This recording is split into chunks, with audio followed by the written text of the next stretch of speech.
Hi, class. Let's talk about Big Five theory. This is a wonderful theory about personality. I think if you did not enjoy Freud, you will find this a bit refreshing. So, Big Five theory of personality is what's called a trait theory.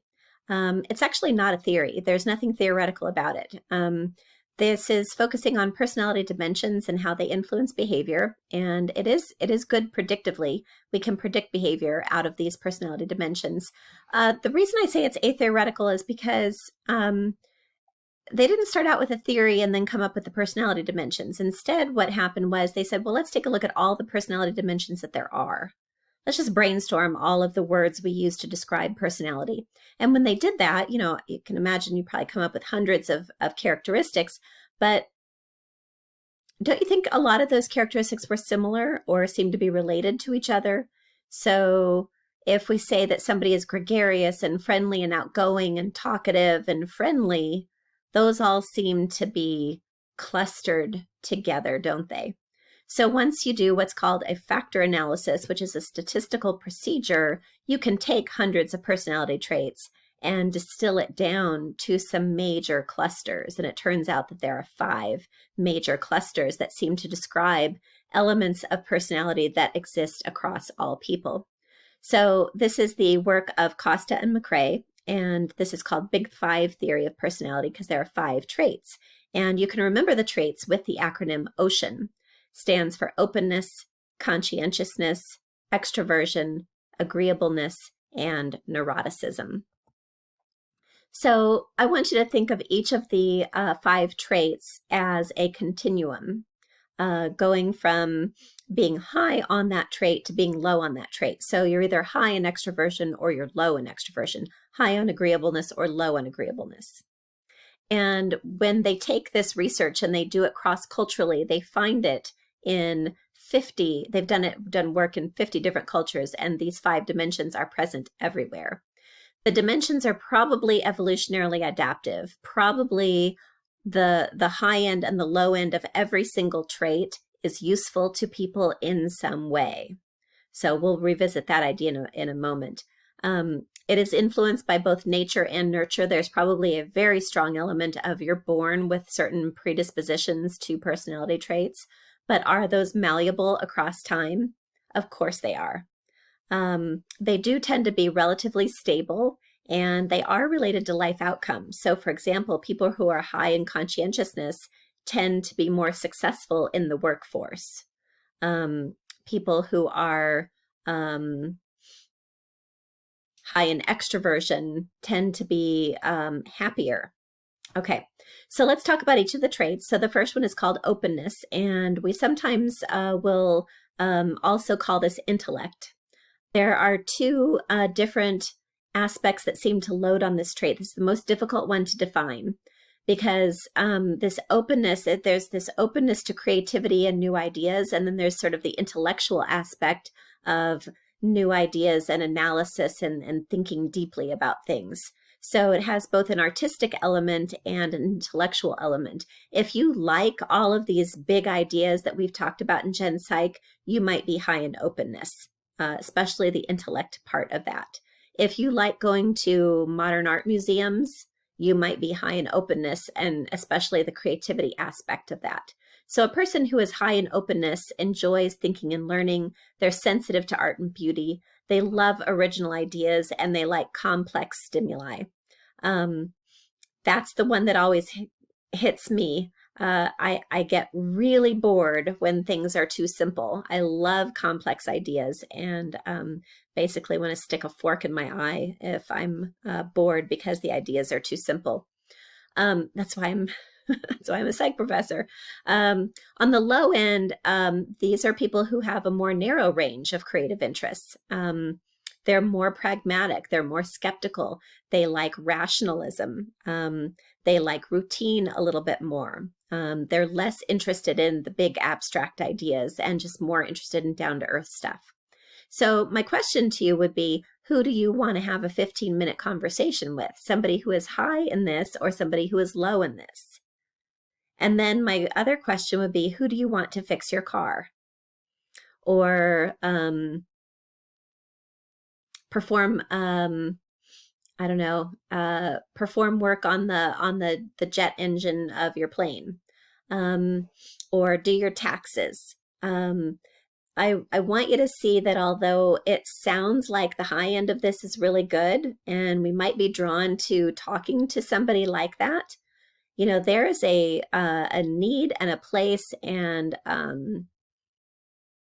a lot of value in being lower on this particular trait. Not everybody can be into abstract art. Sometimes we need people who want to connect the dots and follow the order and build the thing, or fix the practical problem, right? Where would we be without people like that? So I really want you to see the value of both.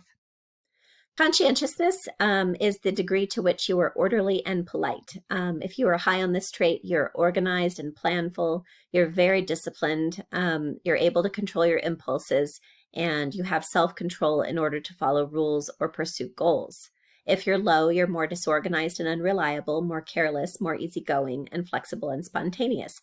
I'll bet a lot of us are being challenged right now during coronavirus with conscientiousness. I am very, very high on conscientiousness, very, very orderly, organized and planful and self-disciplined, and I'm having a hard time with this. I was earlier telling my husband I don't want to go and record lectures in my office. I just want to go outside for a while or do anything else. Okay, and I'm just being real honest, I'm sure you are struggling with that too. If you typically come into class late or pay your bills late, or I don't know, don't have a pencil and paper out during class, then you're probably lower on this one. And my question would be, who do you want to hang out with on a Saturday? Because it's very easy to look at the high conscientiousness and say, well, this is the better one. And it is true that high conscientiousness is associated with success in the workplace. It just is, okay? But at the same time, like, who do you want to hang out with on Saturday? Maybe not the high conscientiousness person. My husband and I are both super high conscientious, and we're probably really boring on the weekend, just being honest. Probably not fun to go on vacation with. Particularly, we're not very flexible and spontaneous. I one time said to my husband, let's take the kids for ice cream at Baskin Robbins tonight. And he said, what? We didn't plan that. What? Maybe next week. Okay, that's high conscientiousness. The next trait is extroversion introversion, and you probably have a sort of a lay understanding of what this means. Everybody does. But I want to give you a little bit more from the psychological aspect, because what loads on this is positive emotion and energy. Okay, how you get your energy and what gives you energy and what drains you, and if you have positive or negative emotions. The extroverts tend to have a lot of positive emotion. Not only are they outgoing and sociable, they're also tend to be happy, enthusiastic people. They are also pretty assertive. They're expressive in groups. And here's an interesting one. They're sensitive to rewards. So prizes, games, those kinds of, when I do Kahoot games, your extrovert's going to be more sensitive to the reward of winning the contest. Than the introvert is, who's just more, they're just more independent of the social world. They don't need other people as much. They're not lonely necessarily. They're just independent. Their happiness is not dependent on others. They're quiet, low-key, aloof, reserved, and they're very reflective. They sit and think a lot, and they're comfortable and happy sitting and thinking, whereas your extrovert is typically not. And my question for you here is, how do you feel if you need to go to a party and you're at the party for 6 hours and there's music playing and it's loud and there's a lot of people, and the expectation is that you're going to go from group to group, chit-chatting with each group just a little bit? How do you feel? Extroverts, I'm betting that you feel great. This sounds like fun to you. This sounds like high energy stuff. You love it. And introverts, I'll bet you're thinking, like, stick a fork in my eye, because I would rather do that than go to this party. And I'll bet that introverts probably feel like they would be very, very drained afterwards and need to spend a long time in their room alone in the dark. Let me ask you a different question. You're home, you need to be home alone for 6 hours working by yourself. There's no other people and it's quiet, and you're going to work and think on your own. How do you feel? Extroverts, I'll bet you feel totally, utterly lethargic from this scenario. And introverts, I'll bet you find this very pleasant and energizing. So this is the energy part of extroversion, introversion. Extroverts get their energy from being with other people and find alone time very draining, whereas introverts are the opposite. Agreeableness, disagreeableness is the degree to which we are polite and compassionate. If you're cooperative and you don't want to argue with other people and you basically think other people are nice and good, then you're probably high agreeable. If you're not very interested in politeness and you would tell somebody to, screw off if that's what they deserved, then you're probably low on agreeableness. You're probably higher on disagreeable. If you're competitive, argumentative, and basically think kind of negative thoughts about other people, then you're more disagreeable. And again, I think that I really want us to see that both of these have value. It's easy to say, oh, high agreeable is much, much better. But high agreeable people, do you ever feel like you got walked all over? Do you ever wish you could stand up to others and tell them what you think? Do you ever feel like you get taken advantage of because you're so agreeable? It has its downside. Disagreeable people. Do we need disagreeable people? Do we sometimes need somebody to come in and say, hey, straighten up? Do we need people to come in and say, you're fired? You're not doing a good job. You're out of here. Yeah, we do. So both of these traits are, ends of the trait are valuable. Neuroticism is our last trait, and this is the degree to which one experiences negative emotion. So high neuroticism is negative emotion. We are more responsive to threat and stress and punishment if we are high neurotic. So if you see threat everywhere, if a slap on the hand when you were little made you cry and they didn't need to spank you, if you are more emotional, if you feel sadness and anxiety and mood swings more, you're probably high neuroticism. Low neuroticism, people are calm and stable and relatively free of negative emotions, and they are less reactive to stress and threat and punishment. I want to point something out. Women are much, much higher in neuroticism than men are.